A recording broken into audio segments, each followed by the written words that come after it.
Hi hello welcome to my channel. అందరికీ ముందుగా శ్రీకృష్ణ జన్మాష్టమి శుభాకాంక్షలు. హిందూ పంచాంగ ప్రకారం ప్రతి ఏడాది శ్రావణ మాసంలో కృష్ణపక్షంలో వచ్చే అష్టమి తిథి నాడు శ్రీకృష్ణ జన్మాష్టమి వేడుకలను జరుపుకుంటాం.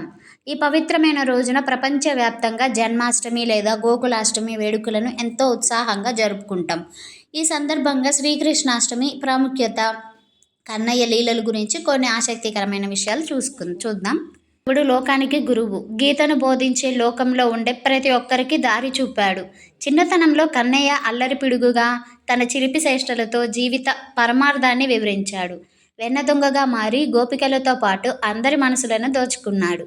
అంతేకాదు గోప బాలకుడిగా, సోదరునిగా, అసుర సంహారిక, ధర్మరక్షకుడిగా ఎన్నో పాత్రలు పోషించాడు. కన్నయ్య ఎన్ని పాత్రలు పోషించినా అంతా లోక కళ్యాణం కోసమే. అందుకే కన్నయ్యను అందరూ బాగా ఇష్టపడతారు. అందుకే కృష్ణాష్టమి వస్తుందంటే చాలు దేశవ్యాప్తంగా సందడి నెలకొంటుంది. ఈ పవిత్రమైన రోజున చిన్నారులను కన్నయ్య రూపంలో అలంకరించి పూజిస్తారు. ఈ వ్రతాన్ని ఆచరించిన వారికి కోరిన కోరికలు నెరవేరుతాయని నమ్ముతారు.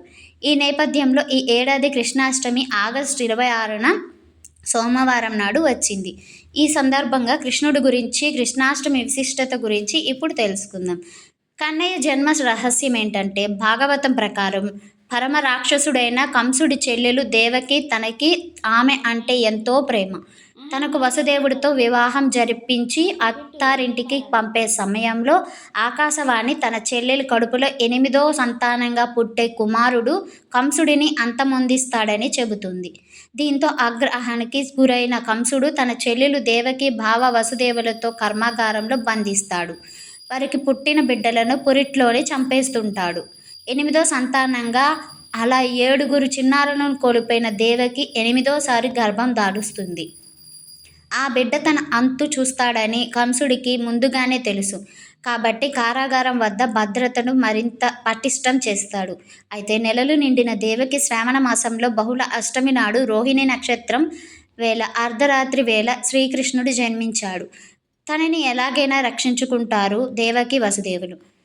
విష్ణుమూర్తి ప్రత్యక్షమైన ఆ సమయంలో ఆ చిన్నారి శ్రీ విష్ణు మహామూర్తి ప్రత్యక్షమై ఏం చెయ్యాలో వివరిస్తాడు. వెంటనే వసుదేవుని సంకెళ్ళు తెగిపోతాయి. కారాగారం తలుపులు తెరుచుకుంటాయి.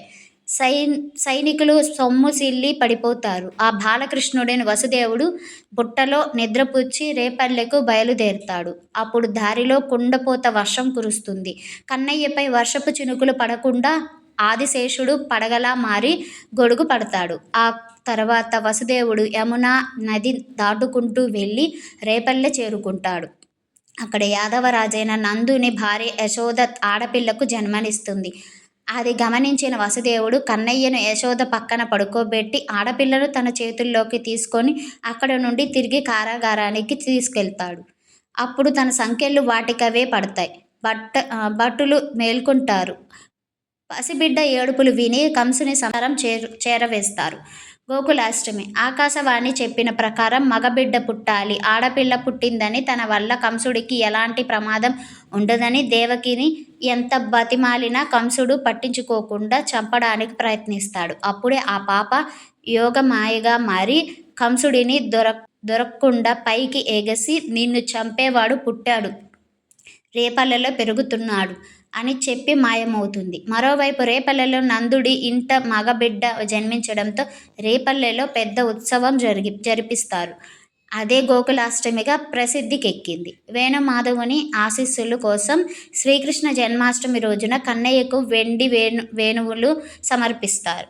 వేణుమాధవునికి వేణువు లేకుండా పూజ పూర్తి కాదని పండితులు చెప్తారు. అందుకే ఈ స్వామిని మురళీధరుడని కూడా అంటారు. పూజ పూర్తయిన తర్వాత దాన్ని మీ దగ్గర లేదా మీ డబ్బులు దాచుకునే చోట భద్రంగా దాచుకోవాలి.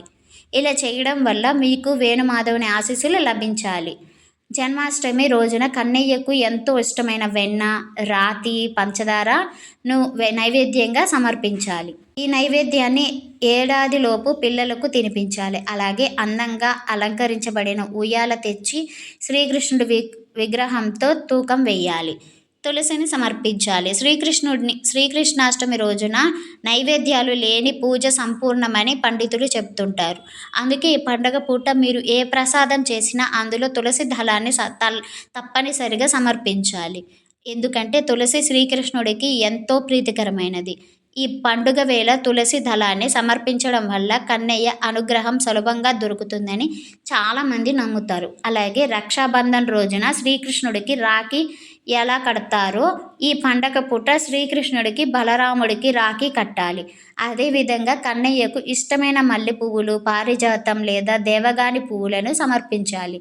శ్రీకృష్ణుని పూజలోనూ వీటిని వాడవచ్చు.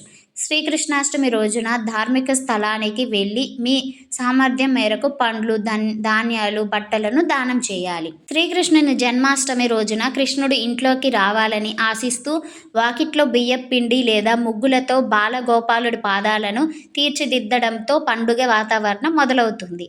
ద్వారాలకు మామిడాకులు, వివిధ పువ్వులతో తోరణాలు కట్టి కృష్ణుడి విగ్రహాన్ని తడి వస్త్రంతో శుభ్రపరిచి చందనం, కుంకుమలతో తిలకం దిద్దుతారు.